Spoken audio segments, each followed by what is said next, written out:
አስደሳች በጣም አስደሳች ዜና አለ። ያው ከዚህ በፊት ሳውዲ ላይ الجميل اللي فيه 130 مليون نسمة ደግሞ የኢቃማ ጉዳይ እንደ አዲስ ጀምረውታል። አሰላሙ አለይኩም ወራህመቱላሂ ወበረካቱ። ውድ የተከበራችሁ ክብራትና ክብራን ውድ የቻናሌ ቤተሰቦች እህት ወንድሞቼ ሁላችሁንም ሰላም ብያለሁኝ። ዛሬ በሁለት ጉዳይ ነው የመጣሁት። አንደኛው በሳውዲ አረቢያ ለምትኖሩ በሙሉ አንድ አዲስ ደስ የሚል ሰበር መረጃ አለ። እሱም የምህረት አዋጅ የኢቃማ ጉዳይ ነው። ይሄን ሁላችሁም መስማት እንዳለባችሁ አምናለሁ። ስለዚህ በኢቃማ ጉዳይ ሰሞኑን በጣም ብዙ ወሬዎች እየተወሩ ነው። ይሄ የኢቃማ ጉዳይ ምንድነው? ምን አዲስ ክስተት ተከሰተ? የሚለውን ትክክለኛውንና ሙሉ መረጃ እየላችሁ መጥቻለሁ። እስከ መጨረሻም እየተከታተልኩኝ አዳዲስ ነገር ካለ በሳውዲ ኢቃማ ጉዳይ እምዘግብላችሁ ይሆናል ማለት ነው። የዛሬውንም ስሙት። ለማንኛውም እጅግ በጣም የሚጠቅማችሁ አስፈላጊ ስለሆነ ማለት ነው ሙሉ ቪዲዮውን እጋብዛችኋለሁ። ሌላኛውና ሁለተኛው መሐመድ አልዓሩሲ አንድ እጅግ በጣም ማራኪ መልእክት አስተላልፏል። ከአሲያ ቤት ትላንትና መጥቶ ነበር። ግን እንደሚታወቀው መሐመድ አልዓሩሲ ያው ኢትዮጵያዊነቱ ምንም የማይደራደር እጅግ በጣም ጀግና ወንድማችን ነበር። ባለፈውም አሲያ ያው ሰምታችኋታል፣ ቪዲዮ ሰርቼላችኋለሁኝ። በጣም ታሞ ያው በጣም አስደንጋጭ ነገር ተፈጥሮ ነበር። ሆኖም አልহামዱሊላህ ዛሬ ምን ላይ እንዳለ ባጭሩ ተናግሯል። ተሽሎኛል ብሏል። አልহামዱሊላህ ትንሽዬ መልእክት አስተላልፏል። ያችንም መልእክት እጋብዛችኋለሁ ማለት ነው። ውድ ቤተሰቦቼ ሁላችሁም ባላችሁበት የዓለማችን ዳርቻ አላህ ሰላም ያድርጋችሁ ይጠብቃችሁ እያልኩኝ ይህን ቪዲዮ ላይክ ሰብስክራይብ አዲስ ከሆናችሁ በማድረግ እንዲሁም ሰብስክራይብን ወደ 100,000 ሲያስገቡኝ ማለት ነው ወንድሞች ላይክ እና ሰብስክራይብ ሐሳብ አስተያየታችሁን ኮሜንት ላይ በማስቀመጥ ለኔም ብርታት ይሆነኛላችኋለሁኝ።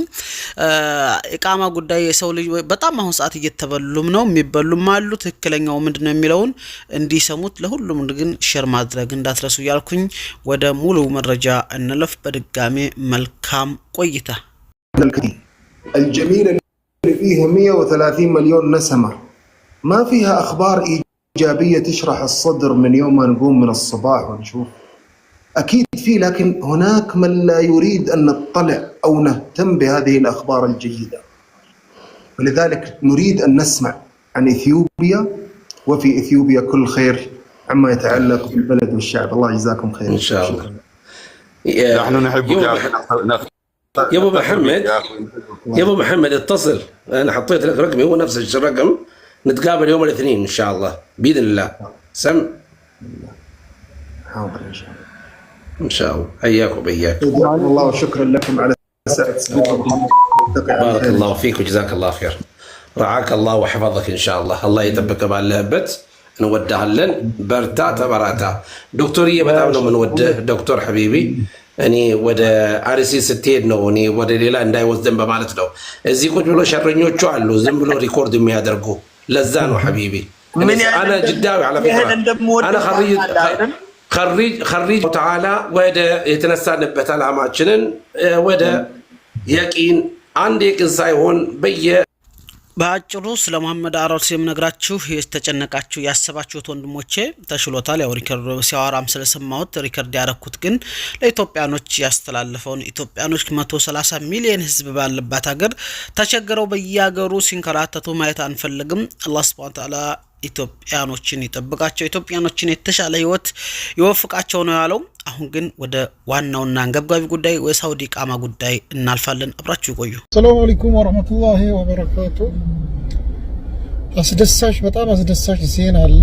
ያው ከዚህ በፊት ሳውዲ ላይ በጣም ብዙ ሰዎች በጉጉት ሲጠብቁት የነበረ 100% ያው እርግጠኛ የሆነ አሁን ነው ገና አሁን የስልክ ትክክለኛ መልእክት መጥቶ ደርሶኛል። እሱ ምንድነው ያው የምህረት አዋጁ ከረመዳንም በፊት ነው ያው መረጃው ደርሶኝ ለቀቄ ነበር። ከረመዳን በኋላ ይመጣል ብዬ እና አሁን የምህረት አዋጁ ሙሉ በሙሉ ጸድቋል። እሱም መስፈርቱ ምንድነው አሮጌ ከፊልን አይመለከትም። ያው አዲሱ ከፊል ማንኛው ሰው ኢቃማው ሙተገይብ አን አምል የሆነ ጠለብ ያደርጋል። መጀመሪያ የሚሆነው ጠለብ ነው። ጠለብ ተደርጎ ሙዋፈቅ ከመጣ ቀጥታ ተናዙል ይሆናል። ያው ሩሱሙ ተከፍሎ ይታደሳል ማለት ነው። በጣም የደቂቃዎች ስራ ነው ይሄ፣ በጣም ቀላል ነው። የምህረት አዋጁ ማንን ነው የሚመለከተው ካላችሁ፣ አንደኛ ያው ኢቃማቸው ሙተገይብ አን አምል የሆነ ጠፍተዋል ብለው ያመለከቱባችሁ፣ ሁለተኛው ደግሞ ይሄ ነው። ከዛ ውጭ ያሉ ሰዎች ደግሞ ኢቃማቸው እንደዚህ ክስ የወንጀል ክስ ያለባችሁ ሰዎች እናንተን አይመለከትም። የወንጀል ክስ ያለባችሁ እናንተን አይመለከትም።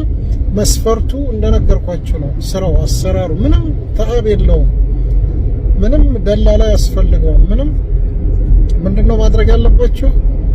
በኢቃማችሁ ጠለብ ነው የሚያስፈልገው። ጠለብ ተደርጎ ሙዋፈቅ ከመጣ አለቱል መንቀል ነው። ግን አንዳንድ የሚያስቸግሩ እንትኖች አሉ፣ መስፈርቶች። እነሱ ምንድናቸው? ከፊል የሚሆነው ሰው ደህና ደመወዝ ያለው በስሩ ደግሞ ብዙ ሰራተኛ የሌሉት የደመወዝ አቅም ካለው እስከ 4 ማድረግ ይችላል። ሰው አቅም የቤት ሰራተኛም አድርጎ 2 ማድረግ ይችላል። እና የምትፈልጉት አሁን ከናንተ የሚፈለገው ምንድነው? ሩሱሙ 600 ሪያል ነው በየአመቱ። ለምሳሌ 10 አመት ከተቀመጣችሁ 6000 ሪያል ነው።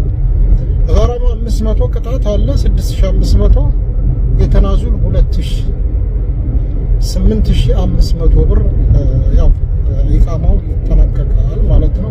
ያ እንግዲህ እንደ ዓመተ ምህረታችሁ ነው የሚከፈለው ሩሱሙ። እና እንደዚህ አድርጋችሁ ከእሁድ ጀምሮ ያው ማስተካከል ትችላላችሁ። ግን መጀመሪያ እንደነገርኳችሁ የሚሆነው ምንድነው? ጠለብ ነው። በኢቃማችሁ ጠለብ የሚደረገው ደግሞ ከፊል ስታመጡ ነው። አዲስ ከፊል የምታመጡት ሰውዬ ደግሞ አስተማማኝ ደመወዝ ሊኖረው ይገባል። ካልሆነ ደግሞ ትንንሽ ደመወዝ ካላቸው ደግሞ አገልሻይ በሂሳባቸው 20 ሺህ ብር ኑሮ አንድ ሰው መንቀል ይቻላል ማለት ነው። እና በዚህ መሰረት አድርጋችሁ በጣም ደስ የሚል ዜና ነው። ከነገ እሁድ ጀምራችሁ በጣም 100% ያው እርግጠኛ የሆንኩበት መረጃ ነው። ከነገ እሁድ ጀምራችሁ አስተካክሉ። ውድ ቤተሰቦች ከመጀመሪያ የምነግራችሁ ነገር ቢኖር ብራችሁን ግን ቶሎ ቻኩላችሁ እንዳትበሉ፣ ተረጋጉ። በደንብ ተረጋግታችሁ ነገራቶችን አጣሩ። እኔም በቻልኩ አቅም ሁሉ አጣራላችኋለሁ። መስፈርቱን ሰምታችኋል። እስኪ ደግሞ የአንድ ወንድሜ ቪዲዮ ልጋብዛችሁና ነገር ግን ያለውን ጉዳይ ሁሉ ተከታትሌ እኔም እንደምዘግብላችሁ፣ እንዲሁም አዲስ ነገር ታለ ታጠቅ ሚዲያም ዝም እንደማይል እያወቃችሁ ማለት ነው። በነገራችን ላይ ካጠቅ እጅግ በጣም እውነተኛ ተናጋሪና በተለይ ለሳውዲን ዜና አባሮት የሚከታተል ጀግና ወንድማችን ስለሆነ ታጠቅም ስለሚዘግብ እንዳትበሉ። በተለይ ብራችሁን ያው ኢትዮጵያኖች ትንሽ ጫፍ ታገኙ በጣም ከባድ ናቸው። ከዚህ ቀጥሎ አንድ ቪዲዮ ጋብዛችኋለን አሰማላችሁ። ጉድ ነውና ጀዋዛት ቦታ ነኝ እንትን ቦታ ነኝ እንትን ብሩን አስገቢያ ሆነ የሚሉ በጣም ብዙ ሌባዎች እንዳሉ ሰምተናል ብሏል ወንድማችን። እሱንም ጋብዛችኋለሁኝ። ነገር ግን እንዳልኳችሁ እህቶች በየዋህነት ደግሞ በቃ እውነት በመምሰል ሰው በማመን ገንዘባችሁን እንዳትበሉ አጥብቃችሁ ያዙ ልላችሁ ወዳለሁኝ። ኢቃማው ታለ ትክክለኛው 2 ወር 3 ወር ስለሚቆይ ሰዎች ማሰራታቸውን ስታረጋግጡ በደንብ አርጋችሁ እንዲሁም የተለያዩ መረጃዎች ስለሚወጡ ዝም የሚል ስለሌለ እኔም ተኡንተኛ ቻናሎች ሲለቁ ትክክለኛው መረጃ እኔም አጣጥቼ ነግራችኋለሁ ላችሁ ወዳለሁኝ። አሁን ግን የአንድ ወንድማችንን ቪዲዮ ልጋብዛችሁ ለጥንቃቄም ስለሚረዳችሁ ብዬ ስላሰብኩ ነው። ይህን ቻናል ላይክ አድርጉ። ሰሞኑን በጣም ሞቷል ማለት ነው ሰርቼ ስለማላቅ ላይክ እያደረጋችሁ መረጃው ለእህት ወንድሞቻችሁ እንዲደርስ አድርጉ እያልኩ በድጋሚ ሌላ ቪዲዮ ልጋብዛችሁ። አሁንም አብራችሁ ያናስ ሰሞኑን ደግሞ የኢቃማ ጉዳይ እንደ አዲስ ጀምሮታል። እንደ አዲስ ማራገብ ተጀምሯል። ለምን እንደሚያራገቡ ታውቃላችሁ? ሁሌ እንደምናገራችሁ እቺ ፕሪንት መሳቢያ ብለው የሚጠይቋት 350 ብር እስከ 400 ብር ያለችው ሂሳብ ናት። እኔ ስሰማማ ማንሽ ጀዋዛት ነው ያለው ቶሎ ብር አስገቢ የሚል አበሻ አለ አሉ። የኛ አበሻ ጀዋዛት ገብቶ ብር ተሐዊልትን ኢቃማሽን ላይ አስተካክል። ኤኒሃው ሰሞኑን የሚወራው ወሬ ሆን ብለው ራሳቸው የሚያሰሩት ወሬ ነው። እሺ ከዛኛ ደግሞ ደሞ ተትደውልሽ አው ትክክል ነው ኢንፎርሜሽኑ ከዛ ብር ታስገቢያለሽ ሊበሏችሁ ነው። ስቲል there is no rules ምንም ህግ የለም እስካሁን በላክ ሁሩብ የሚስተካከልበት ምንም መንገድ የለም። ምንም የለም። ኦፊሻል የሳውዲ ኒውሶች አሉ እነሱ ማየት ነው የሚቻለው። ስለዚህ ባካችሁ ያናስ ውሸታቸው ነው። ሼር የሚያርጉት ምን ከታች እየመጡ ነይ በውስጥ ምናምን ሁሉም ሌባ ናቸው። ለመጨረሻ ጊዜ በዚህ ጉዳይ ቪዲዮ ሰራለሁ። አላህ ይጠብቃችሁ እህቶቼ። ብራችሁን ያዙ። ሰላም